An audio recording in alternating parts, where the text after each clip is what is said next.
사랑하는 새벽나라 친구들 안녕하세요. 여러분과 함께 주일 말씀을 나눌 유승현 목사입니다. 학창시절 기억에 남는 라디오 방송이 하나 있는데요. 바로 한국인 최초로 메이저리그에 진출했던 박찬호 선수의 야구 중계입니다. 당시 박찬호 선수가 메이저리그에서 승리를 따내면서 뉴스에 그 소식이 막 언급되기 시작하던 시기입니다. 우리나라 방송사에서 중계권을 가진 방송사가 없었던 것 같아요. 그래서 맨 처음 시작할 때 라디오를 통해서 그 경기를 중계했었습니다. 저는 박찬호 선수의 경기를 라디오로 들으면서 박찬호 선수가 잘 던져서 아웃카운트를 잡으면 제가 아웃카운트 잡은 것처럼 너무 기뻐했고요. 또 안타를 맞거나 점수를 내주면 내가 점수를 잃은 것처럼 안타까워했죠. 아마 온 국민이 그 경기의 중계방송을 들으면서 그런 마음을 가졌을 것입니다. 방송을 통해서 소식을 전한다는 것은 누군가 듣는 사람이 있는 것을 의미하죠. 듣는 사람이 없다면 방송을 할 이유가 없을 거예요. 만약 방송을 통해 소식을 전하는데 그 내용이 정말 중요한 소식이라면 특별 방송을 통해서라도 그 소식을 알리겠죠. 생명과 관련된 소식이라면요. 아마 만사를 제쳐두고서라도 그 소식을 전하지 않을까요? 오늘은 전하는 사람, 듣는 사람이라는 제목으로 함께 말씀을 나누겠습니다. 오늘의 말씀은 로마서 10장 14절에서 21절입니다. 그런데 그들이 믿지 않는 분을 어떻게 부르겠습니까? 듣지도 못한 분을 어떻게 믿겠습니까? 전하는 사람이 없이 어떻게 듣겠습니까? 또 보냄을 받지 않았으면 어떻게 전하겠습니까? 기록되기를 좋은 소식을 전하는 사람들의 발이 얼마나 아름다운가 라고 한 것과 같습니다. 그러나 그들 모두가 다 복음에 순종한 것은 아닙니다. 이사야는 주여 우리의 전한 것을 누가 믿었습니까? 라고 했습니다. 그러므로 믿음은 들음에서 나고 들음은 그리스도의 말씀에서 납니다. 그렇다면 내가 묻겠습니다. 그들이 듣지 못했습니까? 물론 그렇지 않습니다. 그들의 음성이 온 땅에 퍼졌고 그들의 말이 땅끝까지 이르렀다 라고 했습니다. 내가 다시 묻습니다. 이스라엘이 알지 못했습니까? 먼저 모세가 말하기를 내가 백성이 아닌 자로 너희를 시기하게 하고 내가 미련한 백성으로 너희를 분노하게 할 것이다 라고 했습니다. 또 이사야가 아주 담대하게 말하기를 나를 찾지 않는 자들을 내가 만나주고 내게 구하지 않는 자들에게 내가 나타났다 라고 했습니다. 그러나 이스라엘에 관해서는 내가 순종하지 않고 거역하는 백성에게 온종일 내 손을 내밀었다 라고 했습니다.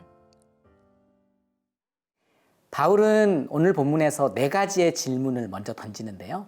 14절에서 15절 말씀을 읽어보겠습니다. 그런데 그들이 믿지 않는 분을 어떻게 부르겠습니까? 듣지도 못한 분을 어떻게 믿겠습니까? 전하는 사람 없이 어떻게 듣겠습니까? 또 보냄을 받지 않았으면 어떻게 전하겠습니까?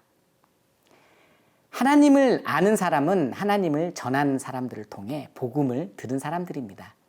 우리가 복음을 믿기까지에는 반드시 그 복음을 우리에게 전해준 사람이 있었겠죠. 전하는 사람이 없었다면 이 땅에 복음이 들어올 수 없었을 것이고 이렇게 예수님을 믿는 사람이 많지도 않았을 것입니다. 우리나라에 복음이 들어온 지 벌써 100년이 지났는데요. 복음이 이 땅에 들어오기까지 수많은 선교사님들의 헌신과 순교가 있었죠. 대부분 선교사님들은 자기 나라에서 우수한 교육을 받았고 그곳에서 좋은 지위와 편안한 삶을 누릴 수 있었던 사람들인데 그들은 그것들을 포기하고 이 낯선 땅 대한민국을 향해 온 거예요. 그들이 이곳에 와서 사람들을 돌보고 선겼고 또 하나님의 말씀을 가르친 거죠. 그 결과 선교사님들이 죽기도 하고 아픔을 겪기도 했는데 결국 이 땅 가운데 복음이 확산되게 된 겁니다. 혹시 서서평 들어보셨나요? 쉐핑 선교사라고 하는데요. 그분은 의료 선교사로 우리나라에 왔습니다. 의료봉사가 절실하다는 말을 듣고 한국에 선교를 지원하게 된 거죠. 22년 동안 우리나라에서 사역을 했는데 그녀는 궁핍한 지역을 돌아다니면서 제주도와 추자도 등에서 미혼모, 고아, 한센인, 노숙인 등 가난하고 약한 사람들을 보살피면서 그들에게 복음을 전했다고 합니다. 이와 같이 복음은 보냄을 받은 사람들이 있어야 하고요. 전하는 사람이 있어야 들을 수 있는 것 같아요. 그리고 복음을 들어야만 하나님에 대해 알게 되고 믿게 되는 거죠. 그래서 바울은 15절 하반절에 이사야 52장 7절 말씀을 인용하는데요. 복음을 전하는 사람들의 발걸음이 아름답다라고 말합니다. 사랑하는 새벽나라 친구들, 우리 모두는 전하는 사람들을 통해 복음을 들었지요. 이제 우리는 전하는 자가 되어야 할 겁니다. 그런데요, 우리가 전하는 자가 되기에 앞서서 먼저 우리에게 복음을 전해준 그 선교사님들을 기억하면 어떨까요? 그 선교사님들을 위해서 여러분이 기도할 수 있다면 우리가 그 선교사님의 귀한 사역의 기억들을 추억할 수 있고 또 그 가정을 축복할 수 있지 않을까 합니다. 양화진이라는 곳에 가면 외국인 선교사 묘원이 있는데 무려 417명의 선교사님들이 안장되어 있다고 해요. 여러분들, 우리 주위에는 내가 알지 못하는 너무 많은 선교사님들이 있습니다. 그 선교사님들을 위해서 하나님께 감사 기도드리고 그 후손을 잘 알지는 못하지만 그들을 위해 기도하는 시간을 가져보면 좋겠습니다. 나아가 여러분이 알고 있는 선교사님이 있다면 그분의 사역과 가족을 위해서도 기도할 수 있길 바랍니다.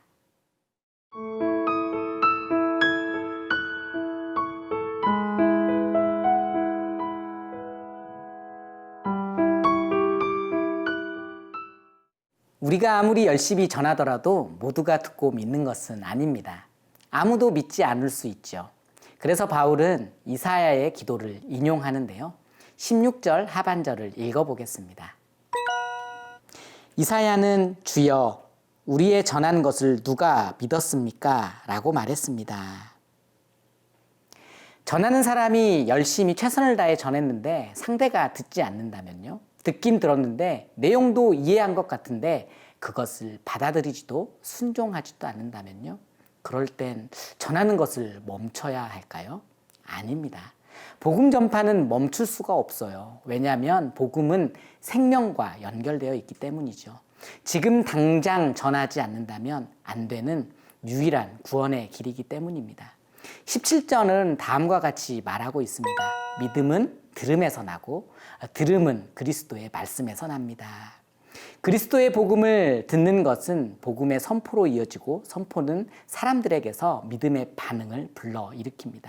우리는 이 법칙을 기억하면서 가서 전하기만 하면 됩니다. 왜냐하면 변화시키는 것은 우리가 하는 것이 아니라 바로 오직 하나님 한 분만 하시는 일이기 때문에 그렇습니다.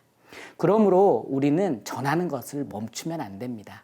바울이 그의 사랑하는 제자 디모데에게 디모데후서 4장 2절을 통해서 다음과 같이 말하는데요.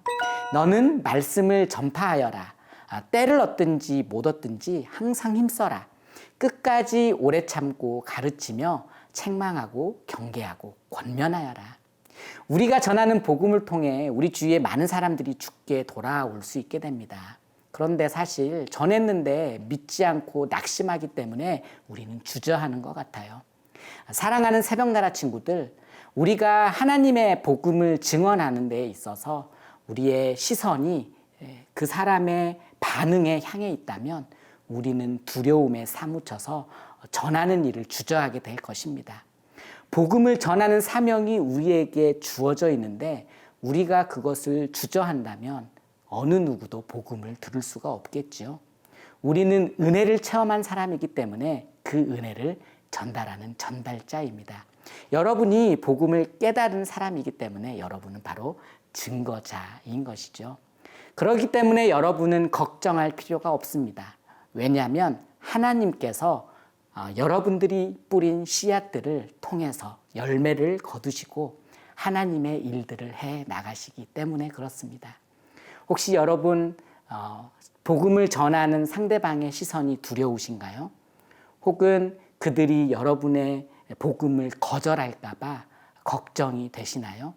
그런 걱정을 온전히 하나님께 내려놓고 여러분들 담대하게 여러분들의 사명을, 복음 전파의 사명을 감당할 수 있기 바랍니다. 기도하겠습니다. 사랑의 하나님, 감사합니다. 전하는 사람이 있었기에 우리가 복음을 받아들였습니다. 이제 우리가 전하는 사람이 되어 복음을 알지 못하는 사람에게 나아갑니다. 그러나 우리는 두렵습니다. 걱정이 많습니다. 하나님, 온전히 하나님의 일하심을 믿음으로 모든 걱정을 잊고 담대히 복음 증거자의 사명을 감당하게 하여 주십시오. 감사드리며 예수님 이름으로 기도합니다. 아멘.